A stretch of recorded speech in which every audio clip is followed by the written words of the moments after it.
Hello, good morning students.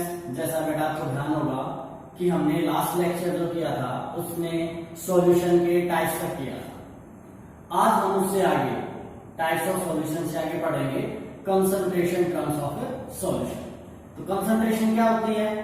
Concentration होती है part of component present in total part of solution. उसको express करने के बहुत सारे टर्म्स हैं, हम उनके बारे में पढ़ेंगे। सबसे पहली जो टर्म हमारी आएगी वो आएगी परसेंटेज।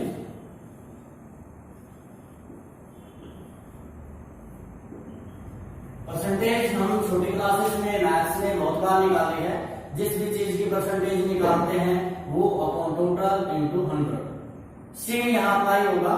परसेंटेज का मतलब क्या होता है? परसेंटेज का मतलब होता है parts of component out of 100 parts. 100 parts में से उस कंपोनेंट के पार्ट कितने हैं? अब जो परसेंटेज है ये अलग अलग टर्म्स में है। हम इसे निकालते हैं जनरली, हम इसे निकालेंगे परसेंटेज मास में, मास परसेंटेज ऑफ कंपोनेंट या वॉल्यूम परसेंटेज ऑफ कंपोनेंट या mass by volume percentage of component. अलग अलग टर्म्स में हम निकालेंगे इसे। तो एक एक करके अब हम इनको थोड़ा सा ब्रीफ में देखते हैं। सबसे पहले है mass percentage of component. Mass percentage of component का मतलब क्या है बेटा? मास परसेंटेज ऑफ कंपोनेंट का मतलब है उस कंपोनेंट का mass upon total mass into 100। Mass of component in solution upon total mass of solution और परसेंटेज के लिए इनटू 100। इसका मतलब हुआ the mass of component dissolved पर 100 ग्राम ऑफ सॉल्यूशन। एक एग्जांपल देख लेते हैं। सपोज मैंने कहा 30 ग्राम कोई भी सब्सटेंस लिया, NaCl is dissolved in 300 gram solution. 300 gram solution में 30 ग्राम नमक मिला रखा है। इसकी परसेंटेज पूछे, वो पूछे mass percentage of NaCl। Component मैंने क्या लिया यहां पर? NaCl को जिसके अंदर डिजोल्व किया है। हम यहां कहते हैं dissolving 300 gram of its aqueous solution. तो इसका मतलब है वाटर में डिजोल्व है। अगर वाटर की परसेंटेज पूछता तो मैं यहां पर वाटर लेता। ऊपर किसका मास? जो भी कंपोनेंट है उसका मास कितना गिवन है? हमें गिवन है 30 ग्राम upon total mass of solution 300 gram into 100। इनको अगर हम कट करेंगे यहां पर आएगा 10, यानी कि W/W से मैं इसको रिप्रेजेंट करता हूं। W/W percentage of NaCl in the solution is 10%। इसको रिप्रेजेंट किससे करेंगे हम? मास ऑफ कंपोनेंट की जो परसेंटेज है W/W से। अगर स्पेसिफाई नहीं किया तो हर जगह हम W/W ही लेके चलेंगे। नेक्स्ट है वॉल्यूम परसेंटेज ऑफ कंपोनेंट। अब वॉल्यूम में क्या होगा? यहां मास है, उसकी जगह वॉल्यूम बस इतना रिप्लेस होगा। वो क्या होगी? Volume of component upon total volume of solution into 100। Given ये डेटा वॉल्यूम मिलेगी इसमें। ये जनरली तब अप्लाई होगा जब both solute and solvent are in liquid fill, ताकि दोनों की वॉल्यूम मिल जा सके। इसमें जनरली मिलेगा सॉल्यूट तुम्हें सॉलिड और सॉल्वेंट लिक्विड भी और किसी फेज का भी हो सकता है। अब इसमें निकालें हम, इसको रिप्रेजेंट करते हैं V बाय V परसेंटेज से। वो किसके इक्वल आएगी? वॉल्यूम। एक न्यूमेरिकल ले लेते हैं। सपोज मैंने लिया 20 ml of ethanol in 250 ml aqueous solution. Find its V by V percentage. Formula हमारे पास है, तो इसमें भी देखो गिवन क्या है? गिवन हमें वॉल्यूम ऑफ कंपोनेंट, कंपोनेंट यहाँ क्या है? इथेनॉल, ऑफ इथेनॉल ही पूछे हो, that is 20 ml। Volume of solution also given, that is 250 ml। अगर मैं निकालूं V by V परसेंटेज, तो V by V percentage of ethanol that is equal to volume of ethanol upon total volume of solution into 100। इसी फॉर्मूले में put किया, volume of ethanol that is 20, volume of solution 250 into 100। इसको मैं cut कर दूंगा, 4 पर कट हो गया, ये हो गया 8%। कैसी है ये? V by V परसेंटेज है। ऐसी नेक्स्ट टर्म आएगी हमारी mass by volume percentage.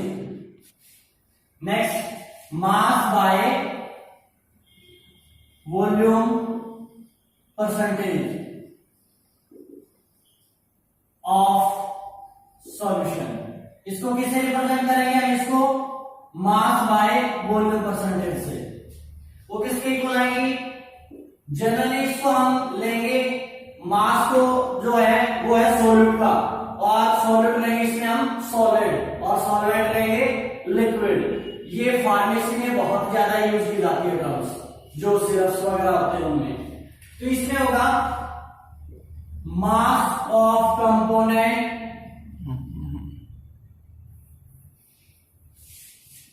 Mass of component in solution upon total volume of solution into 100।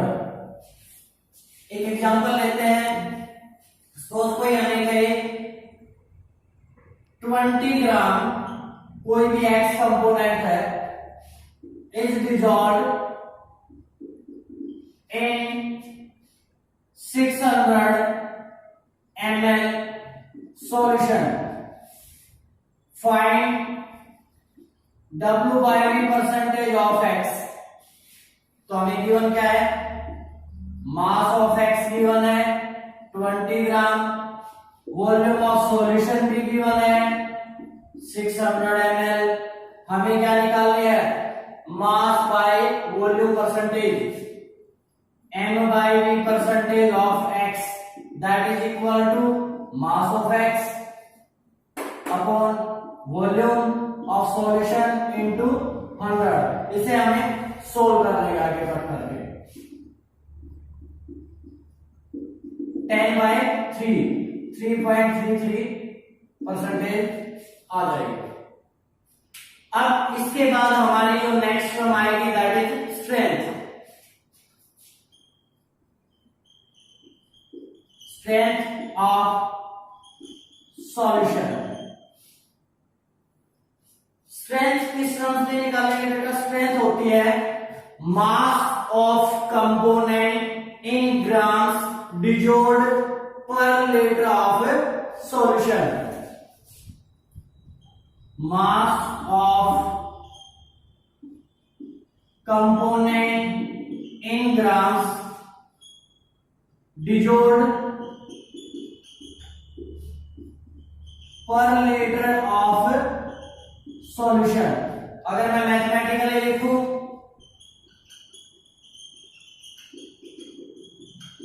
Mathematically क्या होगा, जो स्ट्रेंथ है that is equal to mass of component in solution,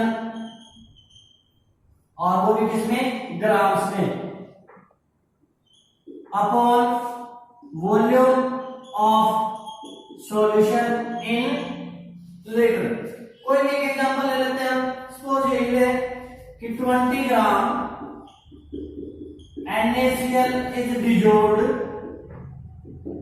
in 250 ml of its aqueous solution.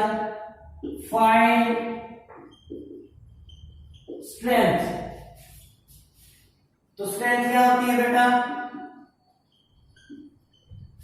Strength जैसे यहां return है क्या होगी, मास component का किसमें, ग्राम्स में, वॉल्यूम सॉल्यूशन की, ये ध्यान रखना लीटर में ले रहे वॉल्यूम, कहीं आप ऐसे कैसे पुट कर दो।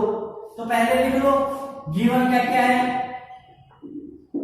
गिवन है हमें मास ऑफ कंपोनेंट कितना 20 ग्राम, वॉल्यूम ऑफ सॉल्यूशन कितनी 250 ml, that is equal to 250 by 1000 litre,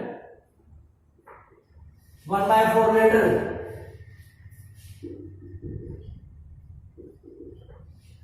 अब पुट कर दो स्ट्रेंथ के लिए, mass of component 20, volume 1/4, that is equal to, ये ऊपर चला जाएगा 20 into 4, 80 ग्राम पर लीटर, ये इसकी यूनिट हो जाएगी ग्राम पर लीटर। यहां तक आई होप बेटा सबको समझ आया है। डाउट्स जो भी हो आपके पास कॉन्टेक्ट नंबर स्क्रीन पर है, आप कॉल करके टाइमिंग ले सकते हो, अपने डाउट से क्लियर कर सकते हो। अब इस टर्म के बाद नेक्स्ट टर्म हमारी आएगी मोलरिटी। अभी हमारी सारी ये कंसंट्रेशन की टर्म्स ही चल। अब बेटा नेक्स्ट टर्म हमारी क्या आएगी, मोलरिटी। तो देखो मोलरिटी क्या है, मोलरिटी होती है बेटा number of moles of solute dissolved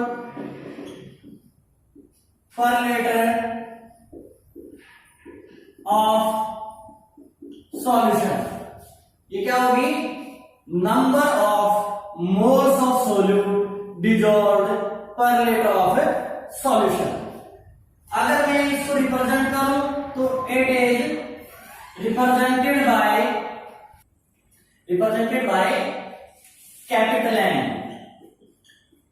यानी कि इसको मैं किससे रिप्रेजेंट करूंगा, कैपिटल एन से। मैथमेटिकली अगर हम लिखें मोलरिटी को, मैं सिंपल डाल रहा हूं, molarity is equal to number of moles of solute in solution dissolved per liter of solution means volume of solution in liter। तो यहां पर ये छोड़ दें हम, number of moles of solute upon volume of solution in litre. अब बेटा number of moles हमने छोटी क्लासेस में सीखा है, कैसे निकालते हैं, नंबर ऑफ मोल्स निकालने का बहुत सिंपल सा फॉर्मूला है। जो भी हमें गिवन मास है, given mass of solute upon उसका जो मोलर, या तो क्या होगा एटम, एटॉमिक मास, मॉलिक्यूल है तो मॉलिक्यूलर मास, फॉर्मूला है तो फॉर्मूला मास। मैं यहां लिख रहा हूं मोलर मास ऑफ सोल्यूट, ये नंबर ऑफ मोल्स निकलेंगे। एक दो टर्म्स और बता देता हूं इसी में, अगर हमें स्ट्रेंथ गिवन है, जो पिछली टर्म हमने निकाली थी, स्ट्रेंथ क्या थी, स्ट्रेंथ थी हमारी mass of solute in grams upon volume of solution in litre. अब बेटा एक चीज हम देखें, यहां पर क्या है, वॉल्यूम, सेम टर्म आ गई, ऊपर क्या है, इसमें मास है सोल्यूट का, और हमें क्या चाहिए, मोल्स। मास से मोल कैसे आएंगे, अपॉन मोलर मास हो करना है। तो यहां से भी हम क्या निकाल सकते हैं, molarity in terms of strength. क्योंकि कुछ न्यूमेरिकल में स्ट्रेंथ गिवन होगी तो हमें कुछ नहीं करना, सिंपली क्या करना है, जो स्ट्रेंथ है ऑफ सॉल्यूट या स्ट्रेंथ को सिंपली अपॉन क्या कर दोगे, मोलर मास ऑफ सॉल्यूट। यहां से भी क्या देंगे हमारी मोलरिटी। अब एक टर्म और है मोलरिटी में, एक्सप्लेन कर देता हूं मैं, कुछ बुक्स में अलग मिलेगी, फॉर्मेलिटी। फॉर्मेलिटी को हम एफ से डिनोट करेंगे। होती क्या है, ये मोलरिटी हम निकालते हैं नॉन आयनिक सब्सटेंस के लिए, जो आयनिक कंपाउंड नहीं है। अगर हमें जो गिवन सब्सटेंस हो आयनिक कंपाउंड है, for example NaCl, KCl extra, अगर इनमें से कुछ है तो हम टर्म यूज करते हैं फॉर्मेलिटी।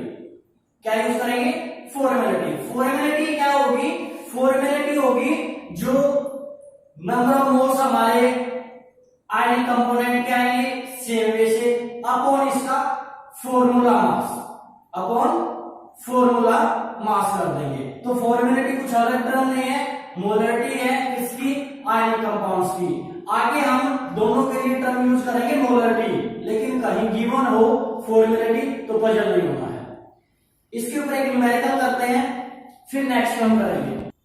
तो न्यूमेरिकल की स्टेटमेंट है, सपोज हमने लिया 4.9 ग्राम H2SO4 is dissolved in 250 ml solution. Find its molarity. हमने एक न्यूमेरिकल की स्टेटमेंट डाली। अब थोड़ा सा रिमाइंड करवाऊं, मोलरिटी हमने क्या ली थी, नंबर ऑफ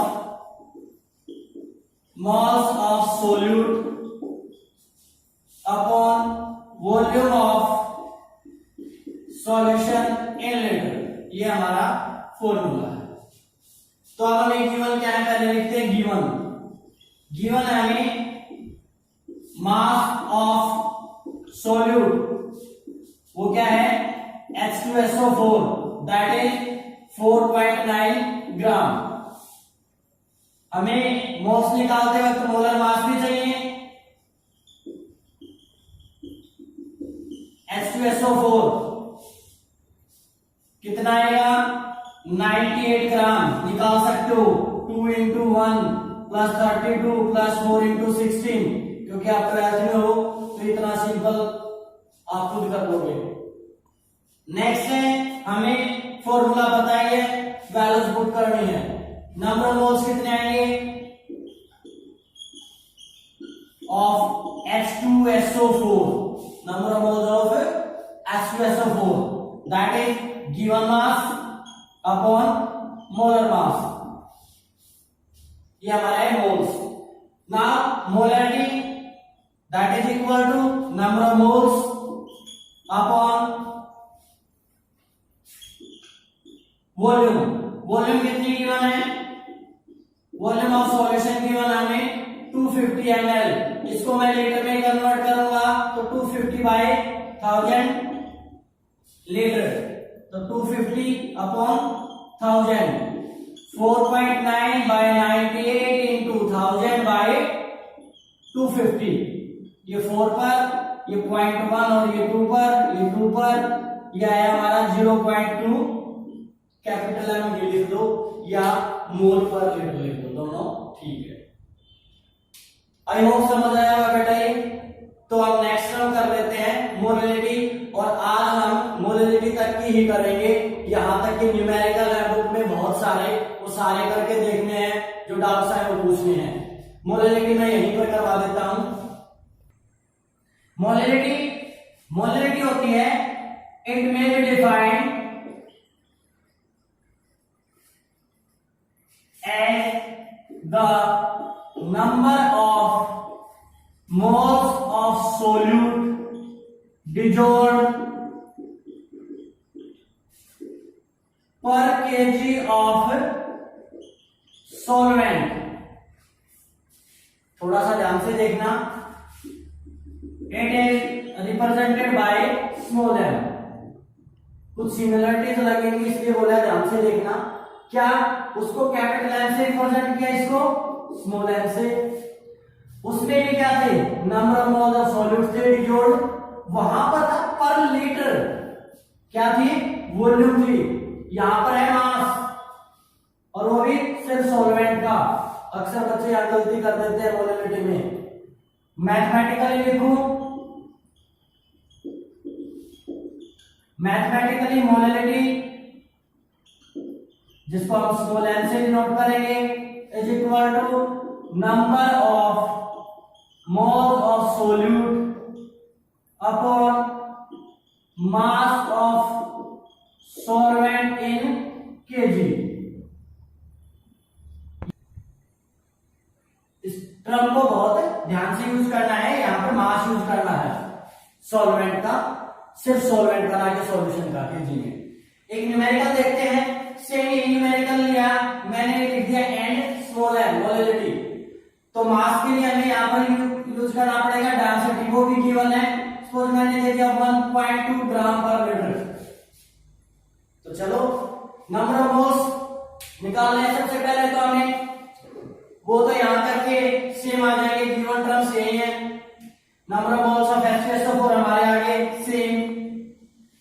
अब मैं फॉर्मूला पुट करता हूं मोलेलिटी का, number of moles upon mass of solvent. हमें क्या चाहिए, सॉल्वेंट का मास, बट मास तो हमें सॉल्यूशन का भी गिवन है बेटा।